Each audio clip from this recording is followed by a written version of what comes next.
DElEd fourth semester 2019 batch में आप सभी लोगों का स्वागत है और मैं आशा करता हूं कि आप सभी लोग अपने अपने घरों में सुरक्षित होंगे। मैं जैन शंकर मिश्र, प्रवक्ता कला डाइट सोनभद्र से आप सभी लोगों का स्वागत करता हूं। आज इस ऑनलाइन क्लास के माध्यम से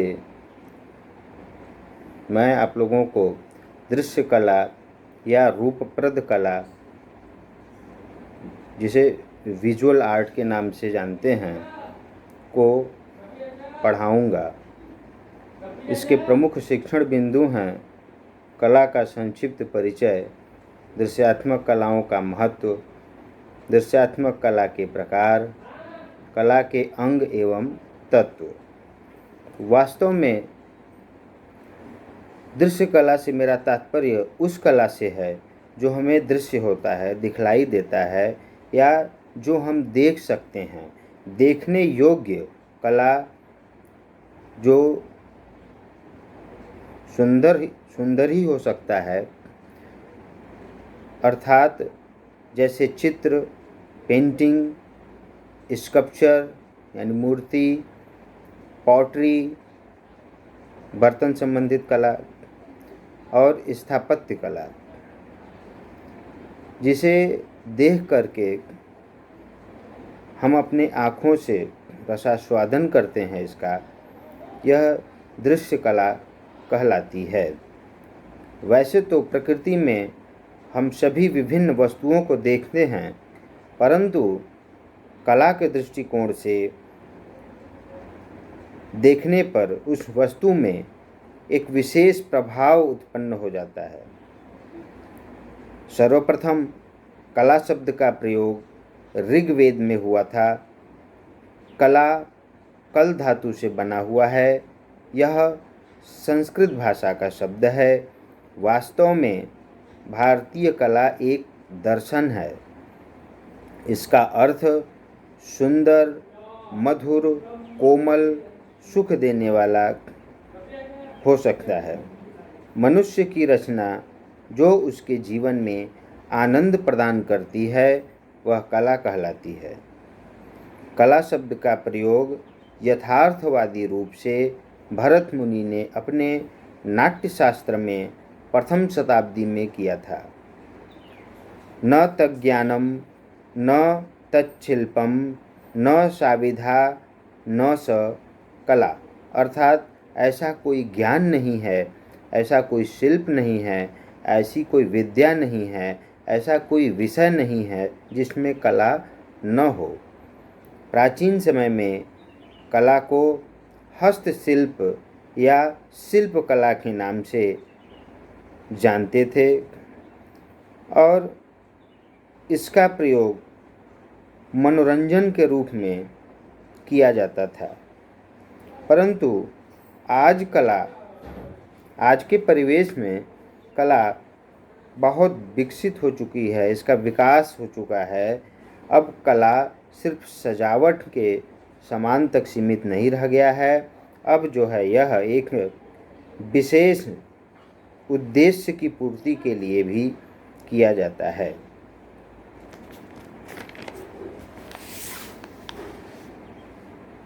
सर्वप्रथम आप सभी को यह समझने की ज़रूरत है कि कला शब्द कब से प्रयुक्त हुआ है, इस शब्द का अर्थ क्या होता है। वास्तव में यदि देखा जाए तो ब्रह्मांड के प्रत्येक संरचना में कला विद्यमान है। प्रकृति के कण कण में, चाहे वह सूक्ष्म हो चाहे वह विराट हो, सब में कला विद्यमान है। जैसे कि प्राकृतिक सौंदर्य, पेड़ पौधे, रंग बिरंगे फूल पत्तियाँ, रंग बिरंगी पक्षियाँ, तितलियाँ, झरने, नदियाँ, सरोवर, पर्वत आदि जो विभिन्न प्रकार के जीव जंतु हैं, उन सभी में हमें ईश्वर के सृजन शक्ति का भान होता है। इसलिए एक चित्रकार अपने चित्र में केवल प्रकृति का अनुकरण करता है। वह चित्र तो बना लेता है, परंतु वह चित्र आभासी होता है। उसमें वह सजीवता के गुण नहीं ला सकता, सिर्फ उसका आभास करा सकता है। जैसे एक पुष्प के चित्रण में रंगों का सौंदर्य चित्रकला के पराकाष्ठा पे जा सकता है, परंतु उसमें सुगंध नहीं भर सकता। यह सिर्फ ईश्वर की बस की बात है, वही ऐसा कर सकता है। एक मूर्तिकार मूर्ति तो बना सकता है, परंतु उसमें प्राण नहीं डाल सकता। इसलिए कला को कई जगहों पर भिन्न भी माना गया है। वास्तव में कला का इतिहास उतना ही पुराना है जितना कि मनुष्य का इतिहास पुराना है। प्राचीन गुफाओं, खंडहरों से जो चित्र प्राप्त हुए हैं, वह सारे सब मनुष्य की सहज अभिव्यक्ति है। कला में मनुष्य अपनी भावनाओं, विचारों, अपनी इच्छाओं को व्यक्त करता है। कला मनुष्य के अंतःकरण से जुड़ा हुआ है। कला के द्वारा ही मनुष्य शांति, सुख का अनुभव करता है और कला की सहायता से हम अपने जीवन को सजाते हैं, संवारते हैं और कलामय बनाते हैं। किसी अच्छे चित्र या कलाकृति को देख करके मनुष्य स्वतः ही भाव विभोर हो उठता है और उस कलाकृति के रसास्वादन में लीन हो जाता है। भारतीय आचार्यों ने कला के जिस उच्च स्वरूप की परिकल्पना की है वह अत्यंत महत्वपूर्ण है। एक उदाहरण प्रस्तुत कर रहा हूँ। लीयते परमानंदे ययात्मासा परा कला, अर्थात जो कला परम आनंद प्रदान करती है वही सच्ची व श्रेष्ठ कला है। जैसे सत्यम शिवम सुंदरम की अभिव्यक्ति ही कला है। इसलिए किसी भी देश की संस्कृति ही उसकी आत्मा होती है और कला संस्कृति से जुड़ा हुआ है। कला के अध्ययन से ही हमें यह पता चलता है कि उस देश की संस्कृति कितनी प्राचीन व विशाल है। कला एक भावात्मक विषय है। कला शब्द का सर्वप्रथम प्रयोग ऋग्वेद में हुआ था।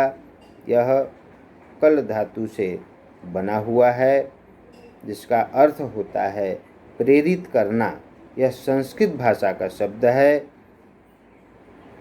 एक बात मैं और स्पष्ट कर देना चाहता हूँ कि आर्ट, आर्ट शब्द का प्रयोग 13वीं शताब्दी के अंतिम चरण में हुआ है। हमारे भारतीय विद्वानों में गुरुदेव रविंद्रनाथ टैगोर जी ने कहा है कि कला में मनुष्य अपनी अभिव्यक्ति करता है। वहीं पाश्चात्य विद्वानों में प्लेटो ने कहा है कि कलाएं मानव को शिक्षित व सुसंस्कृत बनाती हैं। कला सत्य की अनुकृति है और अरस्तु ने कहा था कि अनुकरण ही कला का मूल है। हीगल ने कहा था कला आदि भौतिक सत्ता को व्यक्त करने का माध्यम है। इसलिए हम यह कह सकते हैं कि मूक यानी गूंगा, मूक भी जिसका रसास्वादन कर ले वह कला है। शुक्र नीति में ऐसा कहा गया है। यह पाश्चात्य दृष्टिकोण है। जैसे कि मैंने ऊपर अभी आप लोगों को बताया है आर्ट शब्द के बारे में, तो यह अंग्रेजी भाषा का शब्द है आर्ट।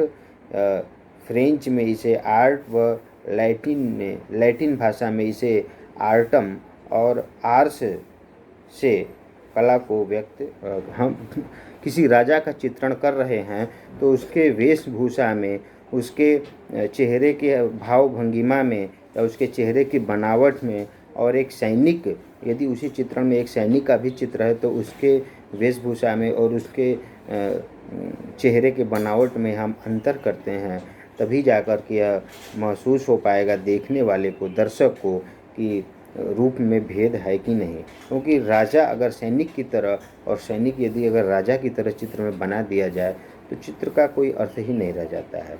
वैसे ही प्रमाण होता है कि जब चित्र में हम जब कोई ऐसा चित्र बना रहे होते हैं तो उसमें जैसे राजा, तो राजा का एक प्रमाण होता है कि यह सभी लोगों से यह थोड़ा सा बड़ा होना चाहिए और इसका एक शारीरिक विशेषता होनी चाहिए। और एक सैनिक का चित्र है तो वह सैनिक थोड़ा सा अपने हिसाब से थोड़ा उससे छोटा रहेगा।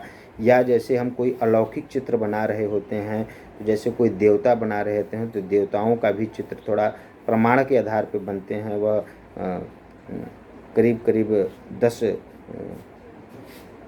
ताल के होंगे।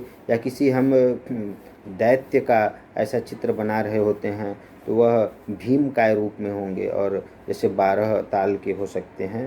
ताल का तात्पर्य हमारा इस अपने हथेली से है और ये जो हमारा सिर होता है यह 1 ताल माना गया है। हम इसको यहाँ ऐसे रख करके ऐसे नापते हैं, ये 1 ताल के बराबर होता है।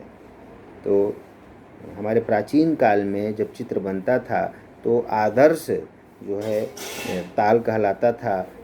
पुरुष के लिए 7.5 ताल होता था अपने सिर से और महिला के लिए 6.5 ताल हुआ करता था अपने हथेली से। तो ऐसा करके चित्र का निर्माण किया जाता था। भाव, अब आते हैं हम तीसरा भाव पे। भाव भी चित्र में बहुत ही महत्वपूर्ण है।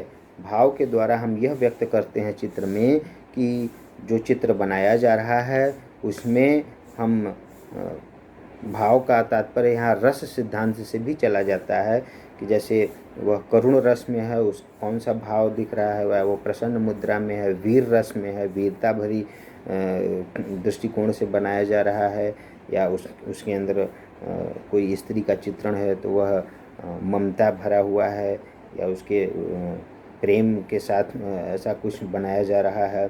तो यह भाव हो गया। तो चित्र में भाव का परिलक्षित होना अत्यंत ही महत्वपूर्ण है।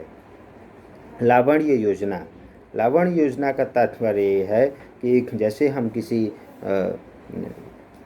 पुरुष या स्त्री का चित्र बनाते हैं तो उसमें लावण्य होना चाहिए, उसके अंगों में कोमलता होना चाहिए। हाथ या उंगलियों का हम अगर स्केच करते हैं तो वह सजीव के जैसा ऐसा प्रतीत हो रहा हो, तो यह लावण्य योजना के अंतर्गत आता है। सादृश्य, सादृश्य का तात्पर्य होता है कि हम किसी भी वस्तु या किसी भी वस्तु का चित्रण करते हैं तो उसमें वह हूबहू दिखलाई देता हो, तभी जाकर के हम कह सकते हैं कि इसमें सादृश्य प्राप्त हुआ है। या वह कुछ भी हो सकता है, जैसे बादल हुए, चंद्रमा हुआ, पेड़ पौधे, प्राकृतिक सौंदर्य हुआ, उसमें ऐसा सजीव चित्रण किया जाए कि उससे देखने वाले को एक भ्रम पैदा हो जाए, उसको सादृश्य कहते हैं। 6वां है वर्णिका भंग। वर्णिका भंग का तात्पर्य होता है रंगों के ज्ञान के साथ साथ तूलिका संचालन का ज्ञान, यानी ब्रश हैंडलिंग का प्रैक्टिस करना, कि वह व्यक्ति जो चित्रकार है वह किस तरीके से अपने ब्रश के संचालन मात्र से आपके पेपर पे, जो पेपर उसको काम करने वर्क करने के लिए दिया जाता है उस पर ऐसा सजीव चित्रण कर दे कि उसके आगे कुछ हो ही नहीं सकता है। तो वर्णिका भंग का तात्पर्य ब्रश संचालन से है, कितना अच्छे तरीके से वह ब्रश संचालन कर सकता है, यह वर्णिका भंग में दिखलाया गया है। तो इसी के साथ आज का यह वीडियो मैं अब समाप्त करता हूँ। आप सभी लोगों को बहुत बहुत नमस्कार।